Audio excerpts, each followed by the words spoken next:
Good morning, everybody. And for all of those of you who are joining us, thank you for being here. If you do not know me or have not seen me before, my name is Cristina. Uh, I am the head of marketing of Solnext and also a partner in the Colombian market. And I'm very excited to have you here. As per usual, we are going to give participants 5 minutes to arrive. And So go heat up once your we coffee or reach, your tea. exactly. And once we reach 05, we will get started. If you can, please introduce yourself in chat, tell us where you're joining from. And if you have any idea what an intelligent innovation system is, please, we'd love to hear your thoughts on it.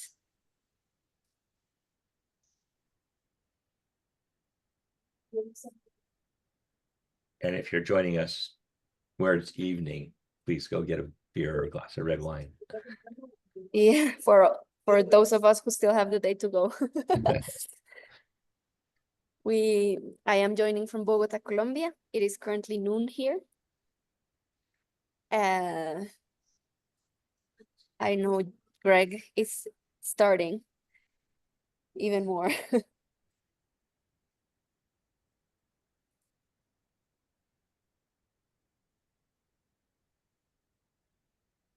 We have Felipe also from Bogota. Hi, Felipe. Hi, Francois. Francois from Toulouse. Some of our favorite people are in Toulouse, Francois.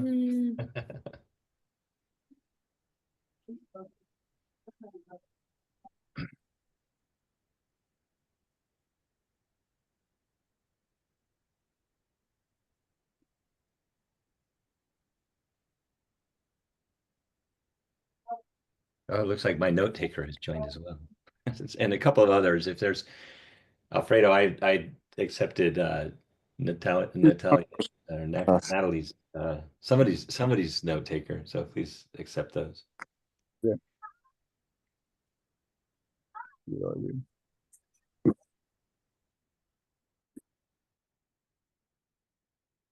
Hi, Helene from Berkeley, the place of my birth, actually.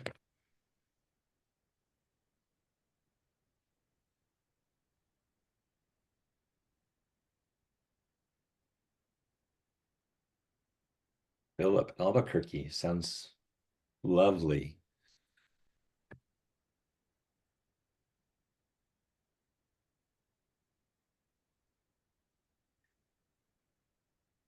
Let's see.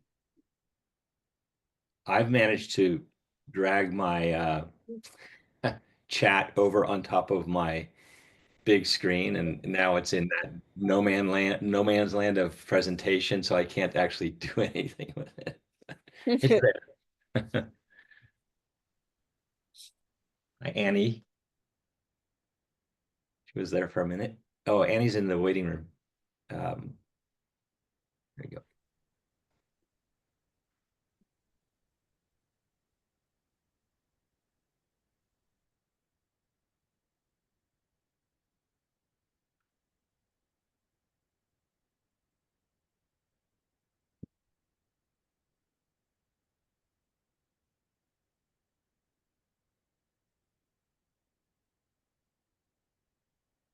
Whoops. A little spoiler. Oh, that was my attempt to move something. I moved one thing. I moved my chat over to another screen. But all right, I think we're at 9:05, Chris. We are on 05, yes. So as the rest of the people who have registered slowly join us, I want to welcome you again for being here and thank you for joining us. Whether you're new here or if you are a recurrent participant of our webinars, we're very excited to have you here. And today we are doing a very exciting session because it is a session that's going to explain you more about our evolution as a business and our evolution as a company. Throughout the years, we have been working on innovation on different fields. And having listened to the needs and the challenges and the pains and problems of many organizations and what they're struggling with or they're needing with towards innovation, last year we decided to take also as a leap towards evolving ourselves into something that responds to those challenges and those needs. Uh, and that's how we turned into what we are proudly now, which is the Intelligent Innovation System Company. And today we are going to explain you a little bit more about what an intelligent innovation system is, what is it composed of, and why it is so important for organizations. So without further ado, I am going to give the word to Greg Gully. For all those of you who do not know him, Greg Gully is our founder and CEO and the mastermind behind all the methodologies and concepts of our intelligent innovation system. So it is a great pleasure to give him the word so he can explain you more about this. Great. Well, And before we get going, Alfredo, can you let the people in the waiting room in? I have no ability to do that because my participant list is somehow not clickable. So we've got a couple people we there. will. All right. Solange is still there. Perfect. Thank you. All right. Appreciate it. All right. So we are going to spend a session today talking a little bit about what it means to be ready to innovate and what that looks like when we're thinking about an intelligent innovation system. We're going to do that in three sort of chunks, if you will, three buckets. The first is looking at what we see as the big pain in the problem, the tension that exists in many organizations, large and small. It gets more painful the larger the organization. um, and based on that big pain and problem, what is the big job to be done? Um, and then what are the tools that are available to help you get that job done? And what are some of the tools that we make available? And I'm sure some of you who are participating in the call will have other things that you'll suggest and that you would add as well. So the big pain and the problem that we see is this balancing the short-term performance pressures of an organization, that sort of quarter-to-quarter need to prove results and to demonstrate results. We have a couple people in the waiting room. I'd really love it if somebody would keep an eye on that.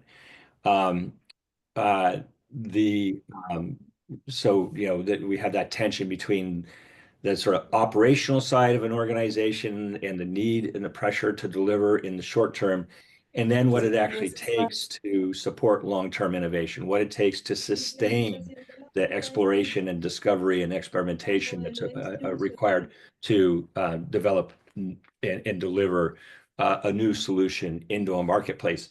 And that could be in the I'm sorry, we still have somebody in the waiting room. I'd really appreciate it if we could keep an eye on that.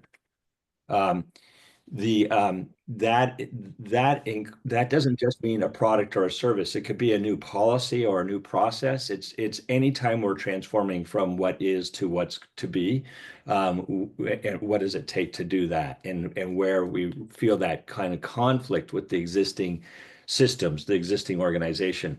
So the big job to be done that we see there is establishing an innovation system that actually works in conflict with the performance system, the day-to-day operations, and not in conflict with it. And the two tools that we're going to take a look at, one is going a little bit more into what we mean by an intelligent innovation system and what its component parts look like, and then sharing with you an innovation readiness assessment tool that we've developed that we use just to create a baseline of where are we, how mature is our innovation system today, and what could it, where can we focus and make the biggest difference.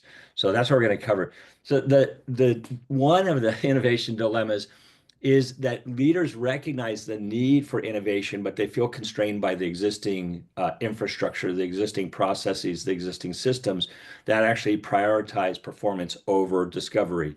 And we have numerous clients, and I'm sure some of you on the call have this experience where Innovation is treated like a luxury, even though it's the future of the organization. It could be in the government, a future of a healthcare initiative or a new treatment, or it could be a defense or national security issue. That that the development of what's next, the development of what's new, looks like it's kind of the luxury thing, and it's what gets cut first. And so what we're doing is actually sort of cutting off our ability to operate and thrive and succeed in the future if we do that. So that's a tension that we hear expressed in lots of different ways and lots of different frustration from leaders, both on the operational side, who the leader of a performance system is responsible for delivering results, as well as on the innovation side of the organization. So when we talk about a performance system, what we're talking about is that part of the organization that's built to deliver known solutions to known problems. And it quite reasonably, there is a great deal of focus put on performance. How do we optimize the performance of this organization? And so what that looks like is it looks a lot more like a Formula One race car on a known sort of track, a known sort of circuit, known set of conditions. And what we need for innovation is a very different kind of system. It's not a system where we know exactly what we're going to encounter. There's tons of uncertainty and unpredictability that we're going to be contending with. So we like to use this kind of visual analogy to say one side of an organization really ought to be built for performance. One side of the organization ought to be built for exploration and discovery. And those two vehicles don't operate well in each other's worlds. Right? So having a healthy respect for each of them and having them operate well together is one of our goals. If we go down to another level of detail here and talk about a performance system, what we're really looking at, and this language I think is going to be familiar to most everybody on the call, is a pressure and a stress that's been being put on us to improve productivity, efficiency, increase our margins, decrease our costs. Um, so we're looking at these kinds of improvements. What's our business case? What's the return on investment going to be? And there's a premium put on being right. So in a performance system, it's good to be right. It's good to have the right answer out of the gate. I flew back from Chicago last night. I was very happy that my pilot was right about how to operate the aircraft, right? That's a performance system. I don't need any experimentation or discovery happening mid-flight. So that's great when we're in this upper right-hand corner of this certainty map that we talk about, where we're certain about the problem and we're certain about the solution. Then putting a focus on the performance system makes a lot of sense. But when we're operating in this other realm of uncertainty, where we're not only are we not certain about the solution, but we're still discovering quite a bit about what the root cause problems are, then we need a different kind of system in place. So we need to be building a system that allows for and encourages exploration, experimentation, and assumptions and hypotheses, discovery. It sounds a lot more like my seventh grade science class than it does sound like a board meeting, right? Um, what are those things that we want to be cultivating and enabling in our organization? And rather than focusing on return on investment, we focus on this concept of learning from investment. What's the LFI, not the ROI? Um, and the premium here is not on being right, but it's on gaining knowledge. So when you're in an organization that has a healthy culture of innovation, you're going to hear people feeling quite comfortable saying, I don't know, right? If they're asked a question, I don't know, let's find out.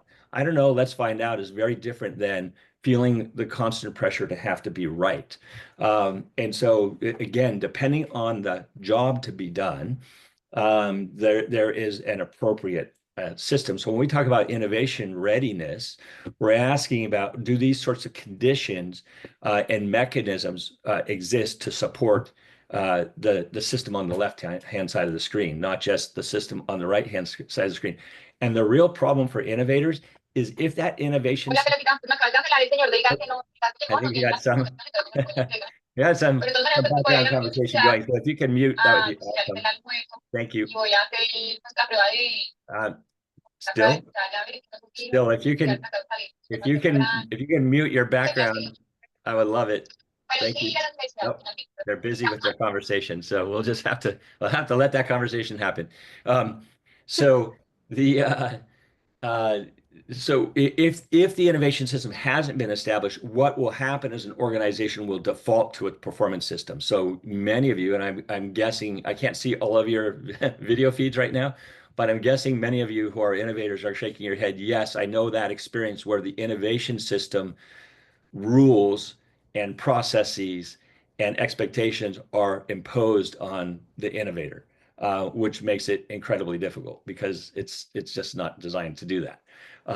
So the question becomes, in terms of the big job to be done, I'm just going to repeat that. How do we establish an innovation system that actually works in concert with our performance system, not in conflict with it? It's the natural unmanaged state is for innovators to be in conflict with operators because operators feel like innovators are creating problems for them, and innovators feel like operators are keeping them from being able to do their job. Um, so let's just take a little bit a closer look at what we mean by an intelligent innovation system. For us, an intelligent innovation system is one where we're combining both human ingenuity and the ability to do critical thinking with machine learning and machine intelligence and AI. So how do we actually bring together, how do we create a system where we're not only leaning heavily into the creativity and the ingenuity of human beings, but we're using the deep research capabilities, the ability to access and process and structure information to enable the innovators to do an even more fantastic job. And so what we're looking at is what kind of structured AI-enabled platform can be put in place to manage innovation with the same sort of discipline and rigor as the rest of your operations. And the words discipline and rigor aren't always associated with innovation. They were introduced to us by the CFO of a large multinational bank who was leading a major innovation effort across his entire organization. And he was saying, look, I need to have the same discipline and rigor in my innovation system as I have on the operations side of this organization. We just don't have that yet.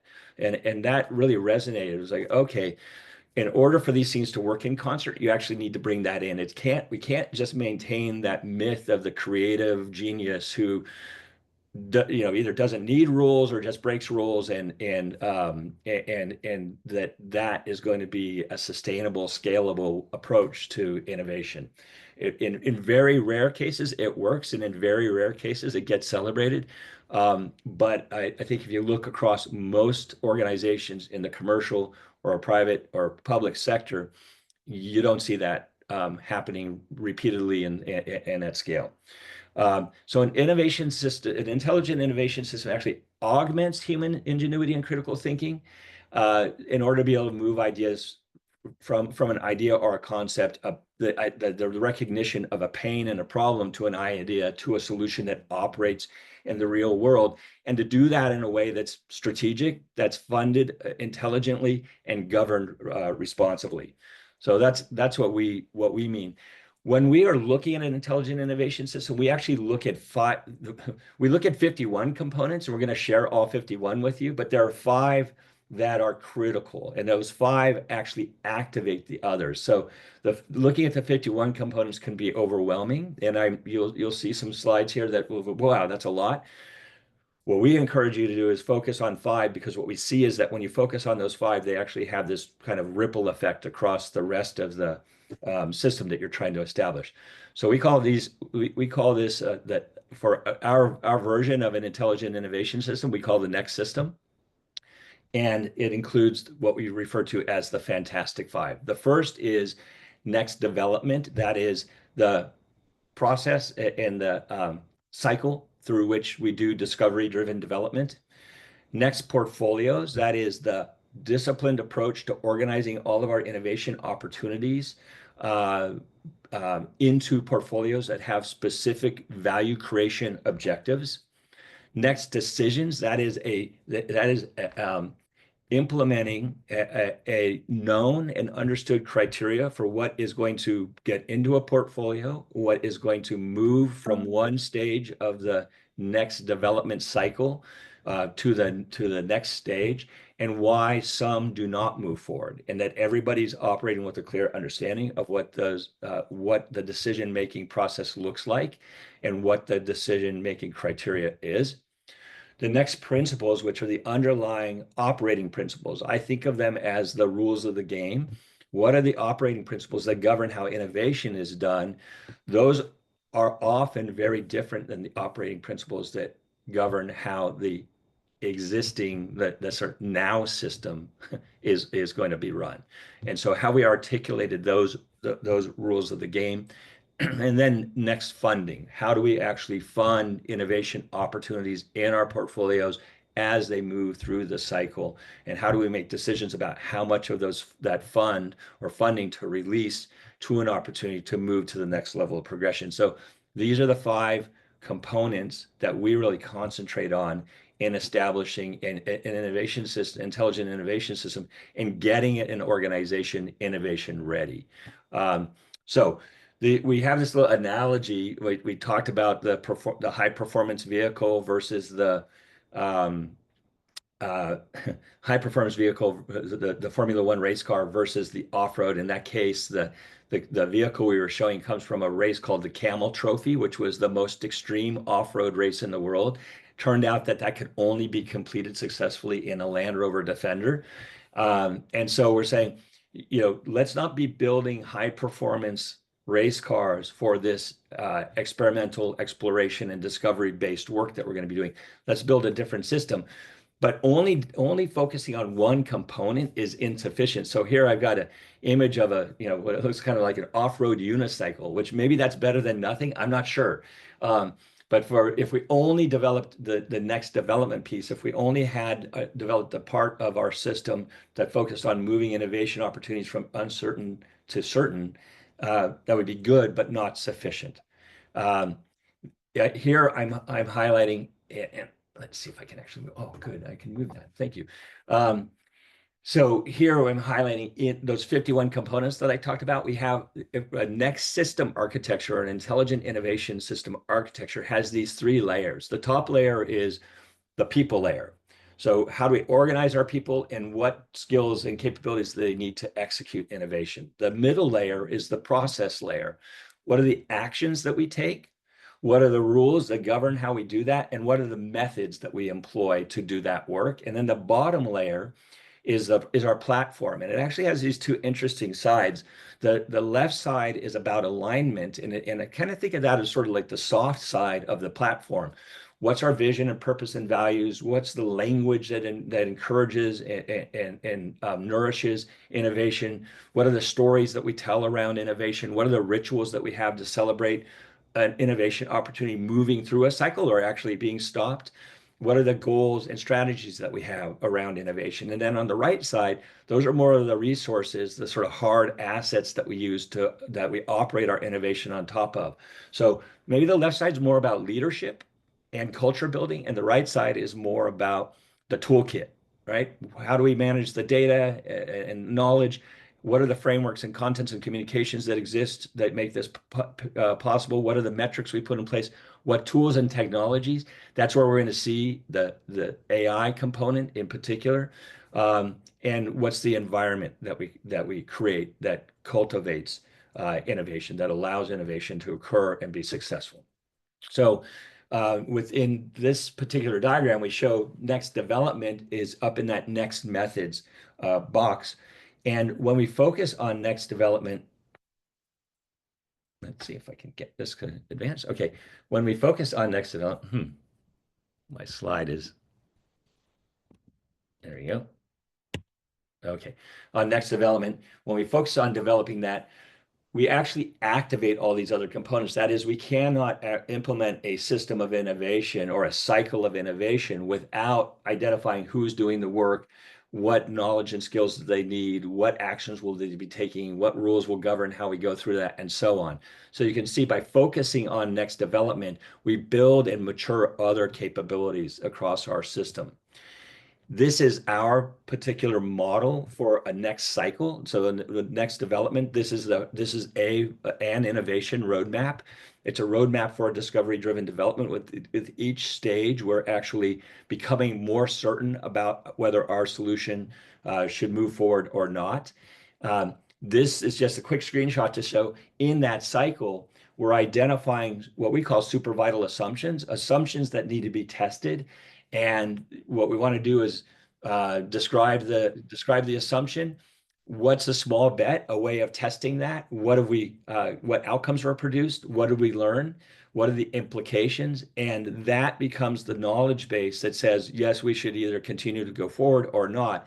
So our system, we want to have that data collected from these experiments that are taking us through a cycle of development, and we want to have that available to everybody who's operating on top of the system.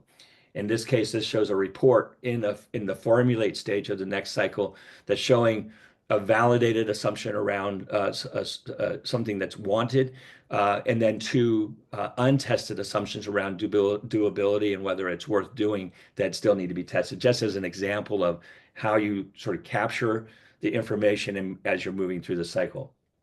Make sense to everybody, I hope. So that's the first component. If I'm not being clear about something, please go ahead and throw it in chat. Christina will tell me that it's there because I have a difficulty paying attention to both things. So you feel free to interrupt me, Chris, if you need to. The next component of the Fantastic Five that we're focusing on is next portfolio. So better than a unicycle, now we've got this two-wheeled vehicle for off-road exploration and discovery, because we've got our next development, the next cycle, and we're starting to organize our opportunities into portfolios. Again, if I'm going to focus on next portfolio management, I actually have a whole bunch of parts of this system that are going to get activated and going to need to become more mature and more developed to be effective at next portfolio management. I won't go into the details, but I will, for example, the next responsibilities and next boards up in the next organization module, and the decision-making criteria and the goals and strategies in the bottom left-hand corner are all very important in terms of what's in my portfolio and why they're in my portfolio. Here's again another screenshot out of the next lab that just shows for the leader view and looking at the grow portfolio what's budgeted and what opportunities are currently in development and what assumptions do we have. So putting in place a system that allows you to take a look at your portfolio and understand that that's at a dashboard level where things stand is incredibly important for the effective leadership and governance of an innovation system. The next component, now I've got a three-wheeled vehicle, off-road vehicle, a little fantastic looking here. That's better than the two-wheel, maybe gives me a little bit more stability and lets me go some places that I wouldn't be able to go on the two-wheel vehicle. So I'm a slightly more robust innovation system is emerging here.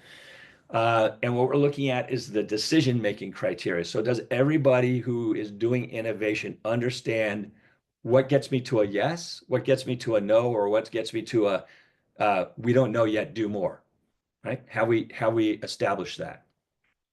We have something, again, here, by focusing on that, we activate quite a few components of the system. We need to make sure that we have people in the place who are going to be making the decisions. We need to have the knowledge and experience and skill set to collect the data that's required to make the decision.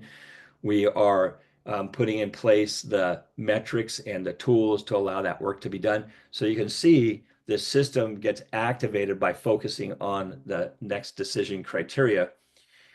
This is a screenshot from a tool that we have where we can actually create a synthetic board. So this is a next board, and we've generated a synthetic board that has these 5 members. They all have unique profiles, and we are presenting to them an innovation opportunity and getting their feedback across 7 different criteria. The decision-making criteria we have is called the Super 7. And so we ask about, in this case, we're asking about strategic fit, portfolio fit. Is it wanted? Is it doable? Is it worth it? Is there acceptable, affordable loss, real option value, and so on. Now, this is a really nicely scored innovation opportunity. They usually don't look like this. This one was supported by quite a bit of data It comes out of the defense sector and it has to do with drone detection. So there's quite a this is unusual. I've never seen an all green one, but this one's all green. So um, interesting again when we talk about the layer of intelligence and where human ingenuity and critical thinking and creativity meet with the deep research capabilities of artificial intelligence. Not only am I able to evaluate an opportunity in terms of the decision-making criteria that we're using, and I might do this work before I go meet with my actual board. I want to see what my synthetic board thinks before, so I can get prepared for the questions or challenges that might come up. I can actually have a dialogue with this. So the ability to have a dialogue and ask deeper questions. Here is a very simple question. Just we got some feedback. What's the biggest worry or concern with our drone detection strategy? That gets me another level of understanding. I can anticipate and actually factor that into my innovation work because I've been able to, I know what the criteria is I need to perform against. I'm able to do some pre-evaluation using some artificial intelligence tools and get ready for my board meeting as I have to go get approval for this to move forward. So that's another example. Um, the uh, the fourth element here, now I got four wheels, looks a little bit more like a vehicle that we might recognize, is, I've added, not only do I have the development cycle and my portfolio view and the decision-making criteria, now I'm adding what are the operating principles? What are the rules that are going to govern how this work is done? And again, that's in this middle bucket in the process layer, the rules that govern the work. If I have a group of executives and compliance people who exist even in the innovation space, um, understanding what the operating principles are that govern how the work is going to be done is incredibly important. Activates quite a bit of the total system. I've used this analogy of the rules. The way I think about it is most of us who are doing innovation work have been given a game that's called day-to-day operations. And when we take the lid off of that box of that game and we flip it up where the rules are, it gives us the rules for day-to-day operations. It does not have a set of rules for innovation. So we're asking people to play the innovation game without actually giving them the rules for the innovation game. And when we do that, they will just default to the operation rules. And that's going to create a lot of friction and a lot of capital leakage and capital waste in our organization. So here's just a shot using the next governor, which is one of our AI assistants. This is just a shot from a conversation with the next governor about the Air Force and saying, let's take a look at the now system rules or operating principles, and let's look at the next system. So leadership and command is a function, now systems, hierarchical control and compliance versus mission command and empowered teams. This SR and data sharing, siloed and classified versus cross-functional intelligence integration. So you can see both are legitimate rule sets. They're just rule sets for two different games, right? They're for two different systems. We need a rule set for the performance system. We need a rule set for our innovation system. So when we talk about the operating principles, what we're doing is thinking about what are the underlying principles that are going to facilitate innovation rather than create friction or prevent innovation from occurring. Okay, so we've gone through the four of the Fantastic Five. The fifth one is next funding. Again, what we see in many organizations is a default to annual operating budgeting processes. So you're going to get your innovation budget for the year. It's going to look like your operating budget. You're going to have a certain number of projects. They're going to get funded, and you're going to be expected to deliver those projects. That's not how it actually works in innovation. Innovation, if I'm taking a portfolio management approach, it looks a lot more like venture capital investing than it does annual operating budgets. That is, I have a fund. I have a set of innovation opportunities. I do not expect all of them to be delivered. I expect all my operational projects to be completed on time and on budget. I expect an attrition rate in my portfolio. So if I have something in a portfolio that I don't expect to actually, maybe in my early stage of formulate, I might have 50 innovation opportunities. I might only expect 33% of those to move to the next stage of development. So I need to be managing my capital in a way that conserves it and uses the least amount to make the greatest amount of progress, and that doesn't expose it to unnecessary risk. But also, I'm not in this sort of annual lose it or use it kind of conundrum that we end up in innovation when we're operating under the annual operating budget rules. So the funding model, having a funding model that's clear and distinct and actually supported, um, is going to activate more of the system. In this example, we're actually saying when we think about funding, think about it more than just financial. That we look at 6 different forms of capital. So when we're looking at the funding of an innovation opportunity, we're looking at human capital, intellectual capital, political capital, reputation capital, social capital, and financial capital. Now, not all innovation opportunities need those, but you need to consider them and say, what kind of capital creation is possible, and what capital need does it have, what capital risk does it create, and evaluate that. So when we're looking at funding, we actually look at capital impact across these 6 dimensions and make a determination about how opportunities are going to get funded based on that kind of analysis. So that's very different than, again, I've got a project, I've got a certain amount of money and a certain staff to get it done and completed by the end of the year. Here's an example of a view, again, looking at distribution of a fund across 4 portfolios: the grow portfolio, the renew portfolio, the optimize, and the maximize. Maximize is actually getting out of innovation to liberate or free up capital so it can be reinvested in the optimize, renew, and grow. And then kind of a breakdown, starting to look at how that funding gets broken down. This is, again, using one of our AI assistants, the next fund manager, to look at what are the opportunities that are in our portfolios, what kind of budget do we believe we're going to need, and how are we going to allocate and manage that budget. We have another AI assistant that's called the next step funder. It's not how much do we allocate to portfolios and to opportunities, but how much do we allocate to an opportunity to take the next step in the development cycle. So it's a very focused tool for doing that. That kind of, again, you can see or maybe understand why it's really useful to have a little machine intelligence to help us do this kind of work and this kind of analysis. It gets us there a lot faster. So we've talked about the big pain and the problem. I've introduced the idea of an intelligent innovation system, and I've shown you kind of structurally what that looks like. What we're going to do now is ask everybody, if you will, you could go ahead and grab this QR code. Chris and Alfredo, I don't know if we want to drop the link to that as well in the chat. But if you want to grab this QR code, we have a little 5-question poll that we'd like to do with you. And it's going to ask you about the level of maturity in your organization for that Fantastic Five. So a 1, if you give yourself a 1, that's ad hoc. That says, in terms of our next cycle, our next development, it's ad hoc. Our innovation efforts are unplanned and sporadic and inconsistent. 2, it's emerging. It's more than ad hoc. We're starting to figure it out. We're doing it in places. 3, we've established it. We now have that in place. 4, it's integrated into other processes, into other systems. 5, we're optimizing. We're actually continuously improving.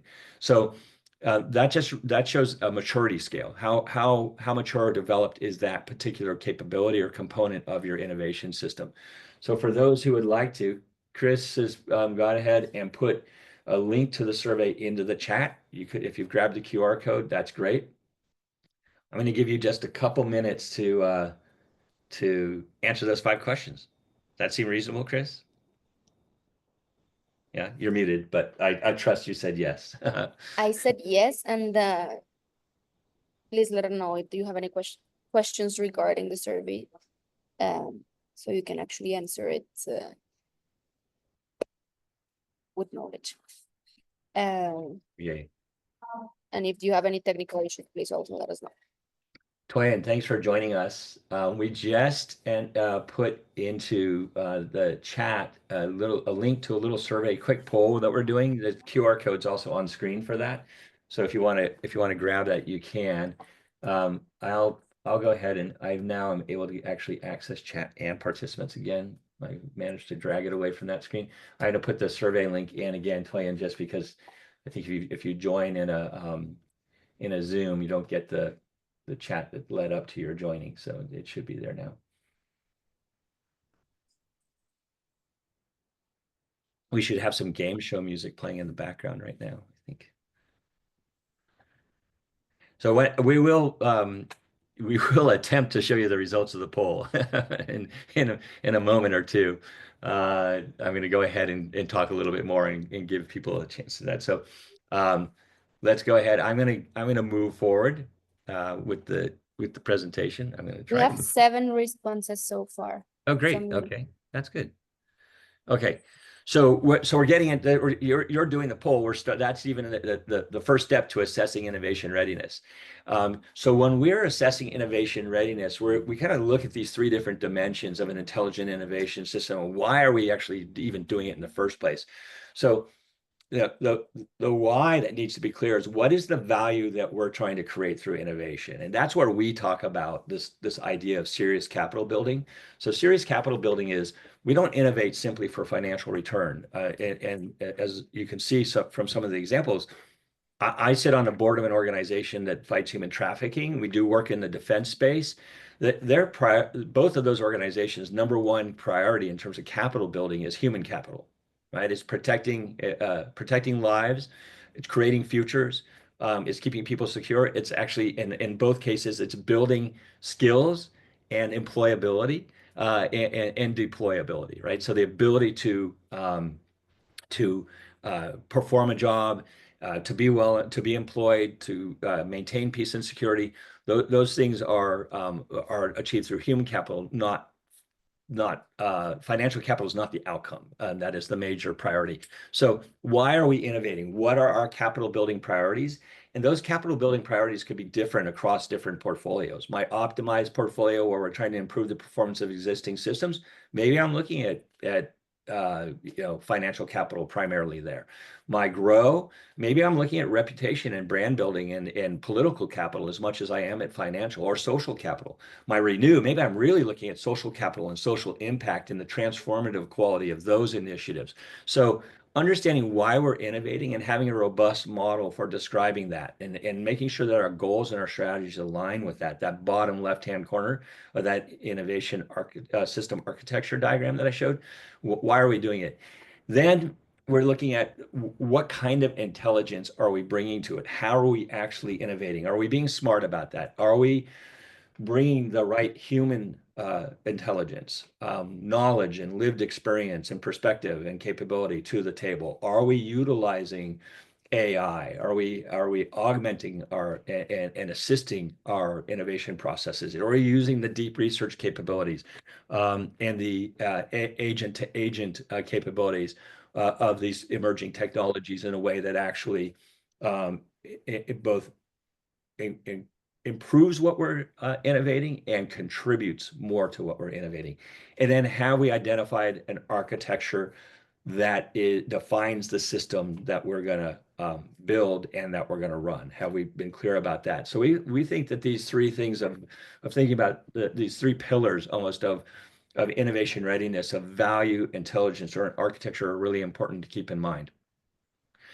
I'm gonna show you a scrubbed innovation readiness assessment. We're gonna provide at the end of the call. We're gonna provide you with a link so you can actually, if you want to, take the more robust innovation readiness assessment. It's going to ask you to evaluate each of the 51 components, keeping in mind those 5, the Fantastic 5. But it's going to ask you about where are you on all 51. So you're going to have that link available to you. And this is a report that has been genericized or anonymized, so I could share it with you. So we're looking at a score of 0 to 1 as being weak, a score in the range of 2 to 3 as being moderate, and 4 to 5 as being strong in terms of the maturity of your innovation system. In this particular organization, it was interesting. What we did is we had different parts of the organization, different business units, take the assessment, and we had different levels of the organization. So executives, managers, and innovators take it. So we could kind of look. It's not a huge sample, But it was representative of the leadership team across this financial services company. We invited 43 people to participate, 38 participated. You can see the distribution in terms of executives, managers, and innovators, and then how the participation looked. The business unit number 2 was only 2 executives, so easy to get to 100% participation there. The what we're looking at is the overall readiness score. So 2.26, it's emerging and it's moving towards being established, their overall readiness. And we can see in each of these modules that I described before, how they're doing in terms of their organization and ability to execute their process, the actions they're taking, the rules that are governing what they're doing, and their methods, and then their alignment and their resources. So that's the overall score. Now, what's interesting when we look at the underlying 51 components is we can start to look at where things are still being done ad hoc versus emerging. So this is one view of one business unit that we're looking at. This is another business unit. So very different, right? Suddenly we gone to almost a business unit that's almost entirely ad hoc in innovation. So as a leader, I'm wondering, is that okay? Is that what I expected? Or why do we have that difference between these different business units in the organization? And then we can start to look at this is across the organization. We can look at different comparisons. We're looking at underlying units here. And then we could give some top line. So that there are different levels of understanding of what a next system looks like, varied execution of innovation strategies across different business units, a need for a more substantial alignment of innovation initiatives with strategic objectives, some top line findings that in terms of overall readiness, portfolio management, their development process, their decision-making criteria, their operating principles, their funding model. And then we looked at the deeper or closer look at their Fantastic Five. How are they doing with each of the Fantastic Five? What do their scores look like there? How do those compare across the business units? And then within one business unit, some specific recommendations in terms of what needs to happen. So that's just what an assessment at the high level looks like. You get to some very specific recommendations, but that is something that if you're thinking about developing an intelligent innovation system and you embrace the idea of applying rigor and discipline to it, then you want to create a benchmark for where are we now, and we can start to look at where do we believe we need to be focusing our attention. We say the Fantastic Five. You might say there's 3 other components there that are really important to us. That's great, but where are we now? Self-evaluate, and then how are the efforts that we're making actually improving? So, Chris, have we got poll results? You're muted. Yes, we Do do. you want Yes, me we to do. stop I can share sharing? my screen. Okay, let's see if Yes, please. I can get my cursor back over to that screen. Um, Okay, I'm going to press allow, and I think you can now. I think you can now share. Let's see if you can switch without my stopping. I think so too. Let me see if you're seeing my screen. You all are? Oh, then I'm going to escape because I'm not seeing it. Hang on, I'm going to exit here. I want to see.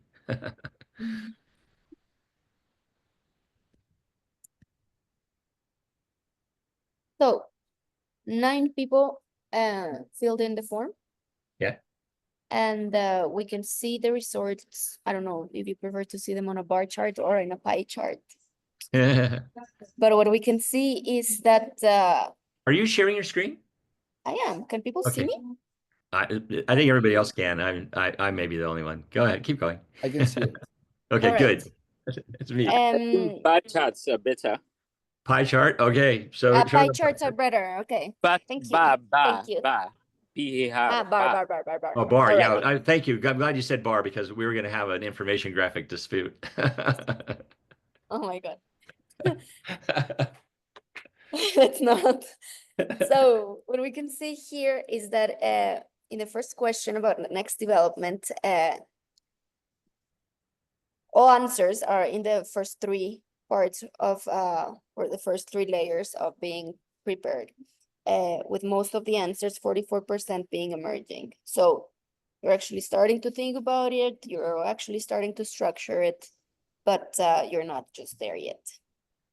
When it comes to the next portfolio management, it's good to see that most answers, 90%, are in the emerging section. Mhm. So you're starting to think about innovation in portfolios, which is great. There's still a long way to go, but it's a good start.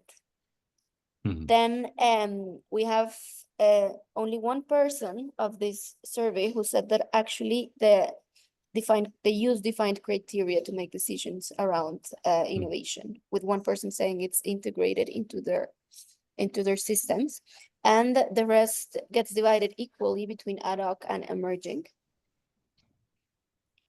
When it comes to operating principles, 56% of you answered emerging, which means, again, you're thinking about it, it's getting structured, which is great news towards the implementation of an innovation system. And when it comes to funding, it goes the other way around, in which most of you are doing it ad hoc. So that gives us insights on what Greg was already talking about, which is most organizations are not necessarily ready to innovate, which is not demoralizing, but which means that actually gives you certain things to do before you can actually make sure that your innovation works in your organization. And with that, I'll stop sharing, G, so you can give your Okay. inputs on what you see on this or heard about in this survey, Okay. because you couldn't see my screen. So I'm not surprised by the results. You saw the report that I shared with you, which was sort of coming in around a 2.2 type of score. That's not unusual. What we see is generally the first time you do the assessment, there's a bit of optimism bias. That is that people say, well, we're doing things. It's it's emerging. It's happening. And then when they start to do the hard work of building the system and implementing the system, the scores will drop. So if you start to do an assessment, what I would recommend, and if you used ours, what I would recommend is you take it now just to see benchmark, where does the organization believe that it is. And if you start to do it by different cohorts, which you could ask us. If you say, hey, we've got 4 or 5 different cohorts, can you set up cohort codes for us? We can set up cohort codes so that you can do comparisons across. That what I would say is that will be very interesting to see just out of the gate, how similar or dissimilar are we in terms of our belief and understanding of how mature our innovation system is. And then what I would encourage you to do is to revisit that in 3 months or 6 months time. If you are making a serious commitment to building an intelligent innovation system, you're going to start doing that work. Use this as a benchmark. Expect there to be a dip in your first post implementation or beginning of the implementation scores. Because what happens is as people sort of learn more about the detail of the doing of the work and what that actually entails, then they start to get a little bit more conservative about how they respond to the survey. So I think that's something to keep in mind. I'm going to go ahead and share my screen. I'll go back in the play mode here. And are you seeing the Q&A slide? Yes. Okay, great. So what I'd like to do is just open it up. We have about 6 minutes left on the webinar, so I'd like to open it up to anybody who has questions. Feel free to drop them into chat, and Chris is going to monitor that, right? Or just raise your hand and you can make a question raise your yourself if you're more comfortable about it. You're seeing more video than I am. Here we go. Any questions? Mhm.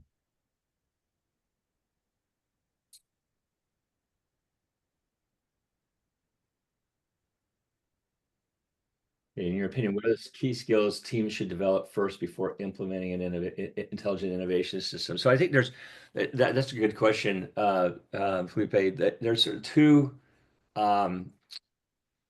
two buckets of skills that we focus on with organizations. We have something that we call Leaders of Next Intensive that we offer, and it's really designed to answer that question, which is just understanding the and building the understanding of the theory behind each of those Fantastic Five.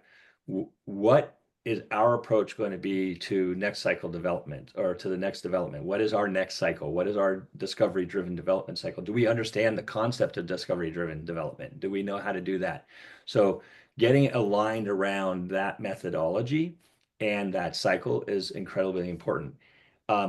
Understanding what portfolio management is and how it's done, understanding the capital building priorities of the organization and the underlying how those portfolios are designed to support that is really important. So, for each of those 5 components, I'd say building a fundamental understanding of the theory of those, each of the Fantastic Five, and the practice of each of the Fantastic Five is really useful, because then you can start to build your system from there. So getting some alignment among your executives and managers, and where we actually see it fail often is not at the staff level, the sort of innovator level, or at the leadership level, but a lot of organizations don't put the proper and make the proper investment on the manager level. And managing a discovery-driven development cycle is very different than managing, a project. Sort of managing from uncertainty to certainty requires a different temperament, mindset, skill set, toolkit to do that work. So what I say, the cautionary tale would be, don't overlook that the readiness of your managers to both get your innovators to do the work they need to do and produce the data that you need as a manager to lift up to your executives so that they're making good decisions.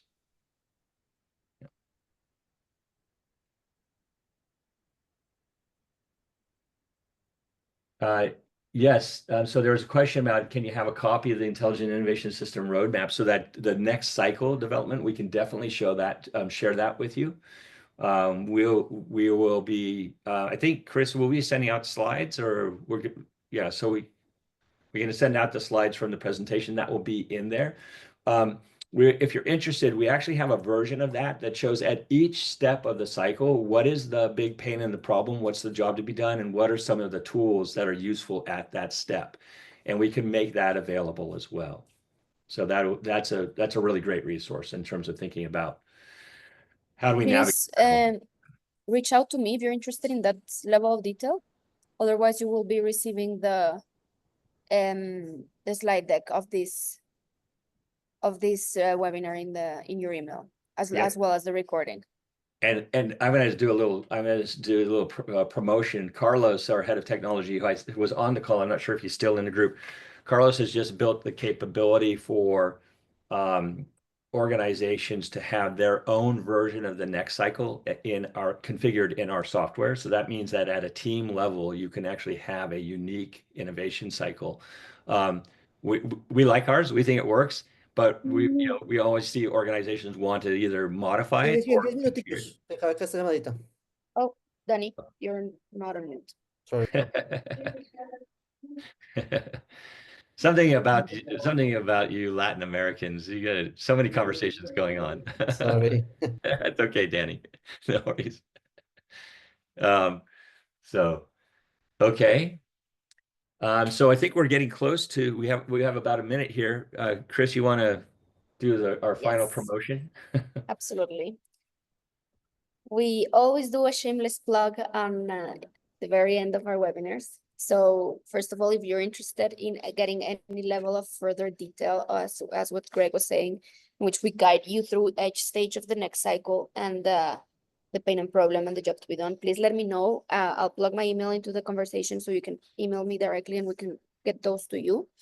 And Greg, can you please, thank you.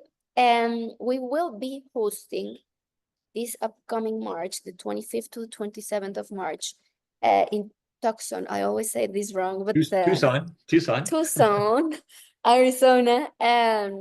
Our Think Wrong Facilitator Intensive. It is open to the public, which is rare lately because we have been doing only private intensives. So if you are interested in getting yourself or your team trained into this methodology, which is fantastic to actually get your team into the skill set and giving them the skill set and the tools and languages to actually innovate in your company, this is a great opportunity. And if you register through this link, or if you register using this code, you will get 15% off. So if you're interested and available, I would not let this go. And this is a skill Uh, set that's really valuable at each step of that next cycle. So every Absolutely. step where we need the divergent and convergent thinking, this is a great immersive training for the what we call instigators or the facilitators of that activity. And I dare to say also it's very useful for your life in general. So it is a great skill set to acquire. And if you are interested in test driving all the tools that Greg showed in this presentation, mostly the GPTs, these are AI assistants, and Greg has put in a lot of work and a lot of his brain into this into these assistants, and they're amazing co-workers. Let's say, as the word says, they're assistants, and they help you think in a beautiful way. So if you want to test them, please scan this code. And if you want any guidance into using them or getting acquired or acquainted with them, also please contact me, and we can get a coaching session going for you. Yeah. So, and if you're a lab user, if your next lab user, they're now in the next lab leaders side of the software, so you'll find them there as well. all right, Gary, sorry, I actually sent you a message that was meant for everybody. So my email is here, and I will send you the slide deck to your email. So note it, and we will get to you with that information. And 2 minutes in, so we actually care a lot about being on time. So thank you so much for joining us. This was a very interesting conversation. As always, a pleasure to opening these conversations with whoever's as passionate in innovation as we are. And contact me if you want to get more information or have more conversations about what we just covered. Thank you so much for joining us, and see you the next time.